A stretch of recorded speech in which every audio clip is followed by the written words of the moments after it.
চেনা মানুষের আজ বিদায় বরণ। অফিস ঘরের চেয়ারটি খালি পড়ে থাকবে। আঁখি কাঁদিয়ে অন্তরে মনের অনেক প্রশ্ন, চঞ্চল মনে অথচ অকৃত্রিম ভালোবাসায়।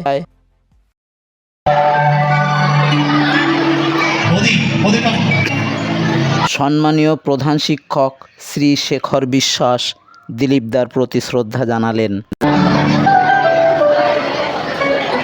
যার কাছে এই বিদ্যালয়ে অভিভাবকের মতন দাঁড়িয়ে আছেন, পিতৃ সম হয়ে দাঁড়িয়ে আছেন, একটি বটগাছের ছায়া হয়ে দাঁড়িয়ে আছেন, সেই দিলীপকে উদ্দেশ্য করেই দু চার কথা বলছেন আমাদের মাননীয় প্রধান শিক্ষক মহাশয়। উপস্থিত আমার বিদ্যালয়ের আগের প্রাক্তন প্রধান শিক্ষক, অনেক গরিব মানুষ, এই এলাকারও বিশিষ্ট শিক্ষক মাননীয় সম্মানীয় অমল ঘোষ মহাশয়, বিদ্যালয়ের প্রাক্তন শিক্ষক সম্মানীয় সুরজিৎ বাবু, উপস্থিত সকল সম্মানীয় শিক্ষক শিক্ষিকা, শিক্ষাকর্মীগণ। তো আজ এমন একটা অনুষ্ঠান, ঠিক আমাদেরও জীবনে এরকম একটা দিন আসবে। তো আমি প্রথমেই একদম আমার দিয়েই বলি, একদম অনভিজ্ঞ একজন সাধারণ শিক্ষক, মেদিনীপুর থেকে, যদিও এলাকার ছেলে, বনগাঁর সাব ডিভিশনে আমারও বাড়ি। তো এরকম একটা চ্যালেঞ্জিং পোস্ট, মানে হেডমাস্টার পরীক্ষা দিতে দিতে বাড়ি ট্রান্সফার এই করতে করতে সে হেডমাস্টার পোস্টেই পেয়ে গেলাম।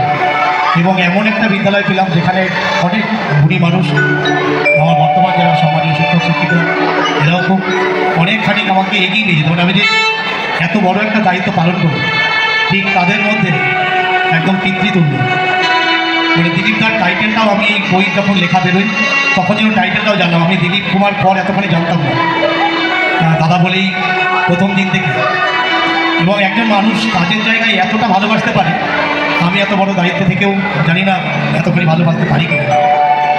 তো দিলীপদাকে আমি দেখেছি, মানে সবসময়, কখনো আমরা যে চেয়ারে থাকি অনেক সময় অ্যাডজাস্ট করতে হয়, যে মাস্টারমশাই একটা চাইছেন, দিলীপদা সিনিয়র যা তারা কি চাইছে। তো দিলীপদা কিন্তু কখনো এটুকু বলতে পারে, হেডমাস্টারমশাই সহ হেডমাস্টারমশাই অন্যান্য মাস্টার দিদিমণি যাই বলুন না কেন, দিলীপদা বিদ্যালয় অন্ত প্রাণ, এই ব্যাপারে কোনো প্রশ্ন থাকবে না। কখনো হয়তো আমার সঙ্গে মিল হয়েছে, হয়নি, আবার কখনো মাস্টারমশাইদের সঙ্গেও দিলীপদার হয়তো মনে হতে পারে যে একটু যেন শক্ত। কিন্তু এটাও ঠিক, যেটা বিদ্যালয়ের ক্ষেত্রে এরকম একটা মহান মানুষ, সত্যি মানে আমাদের অনেকখানি, আমার তো দুর্ভাগ্য যে আরও বেশ কয়েকদিন অফিসিয়ালি পেলাম না। যদিও বিদ্যালয়ের পরিচালক সমিতির সভাপতি বলেছেন যে দিলীপবাবুকে রাখা হবে। তো আমার পরিবার এবং আমার বিদ্যালয়ের সকল শিক্ষক শিক্ষয়িত্রী শিক্ষাকর্মী দিলীপদার প্রতি কৃতজ্ঞতা থাকবে সেই দিন অবধি, যেদিন আমরা আমাদের মন থেকে দিলীপদাকে মনে রাখবো সারাটা জীবন সেইভাবে। তো দিলীপদা বৌদি তাদের প্রতি আরও অনেক গভীর শ্রদ্ধা সম্মান। আমার তরফ থেকে, ব্যক্তিগত তরফ থেকে ছোট্ট একটু উপহার।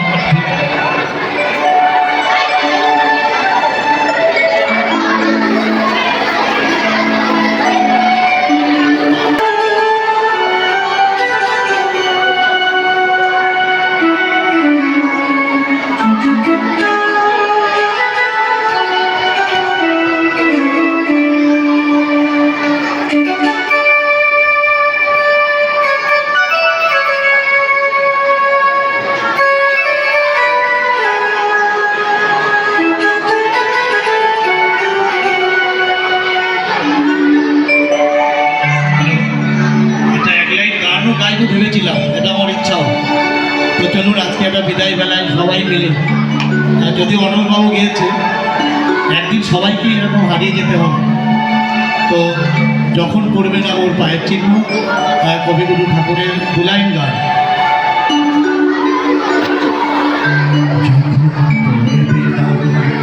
পায়ের চিহ্ন এই বাটে বাইব না, আমি বাইব না মোর খেয়া তরি এই ঘাটে গো, যখন পড়বে না পায়ের চিহ্ন এই বাটে,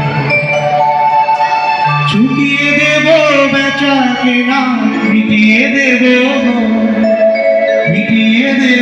কেনা দেনা।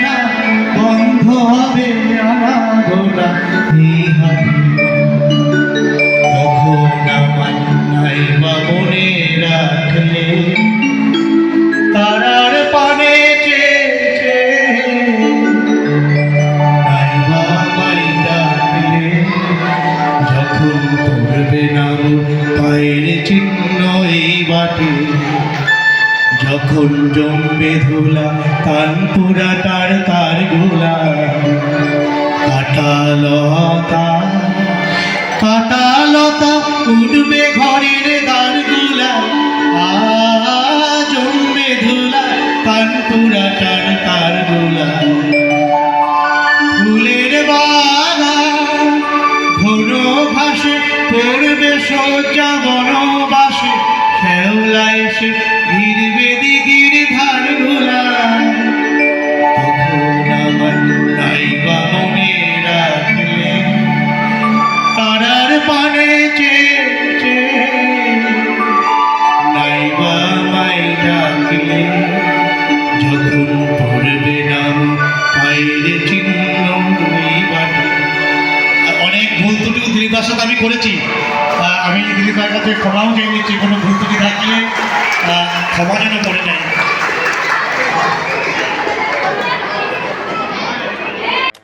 পাল্লা কেপিসি উচ্চ মাধ্যমিক বিদ্যালয়ের সকল ছাত্রছাত্রী, ভিডিওটি ভালো লাগলে কমেন্ট ও শেয়ার করে সকলকে দেখার সুযোগ করে দেবে। সকলকে শুভেচ্ছা ও অভিনন্দন রইল।